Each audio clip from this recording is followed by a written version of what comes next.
জাত কবি স্বভাব কবির কবিতায় দুইটা বৈশিষ্ট্য থাকবে, একটা ছন্দ আর একটা ভাব। অর্থাৎ কবিতাটা হবে ভাবপূর্ণ এবং ছান্দসিক। অনেক কবিতা আছে এর কোনো অর্থ নাই, ভাব নাই।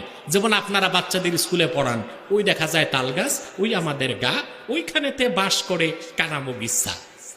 এটা একটা ছন্দ আছে, অর্থ কি ব্যাখ্যা কি কথা বল আছে, কিছু শিক্ষা দীক্ষা আছে না। তারপরে শিখায় হাট্টি মাটি ঘোড়ায় পারে ডিম। কচি কাঁচা বাচ্চাদের মিথ্যা শিখানো হয়, কবিতা না শিখায় মিথ্যা শিখানো হয়। ঘোড়ায় ডিম পারে, আপনাদের দেশে ঘোড়ায় ডিম পারে। এরপর রবীন্দ্রনাথের কবিতাও পড়ছেন আপনারা, কোনো ছন্দ আছে, অর্থ নাই, ব্যাখ্যা নাই।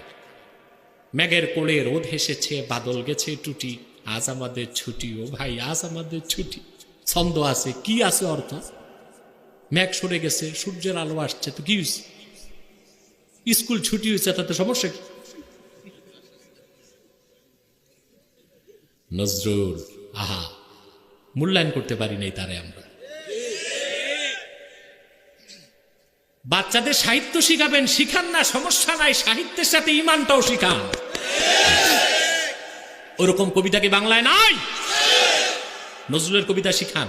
নজরুল কবিতা লেখছে, আমি যদি আরব হতাম ওই মদিনারি পথ, সে পথে মোর হেঁটে যেতেন নূর নবী হযরত। সুবহানাল্লাহ, কলিজা ঠান্ডা হয়ে যায়। ভাষা শিক্ষা হয়, সাহিত্যের শিক্ষা হয়, ইমানটা তাজা হয়।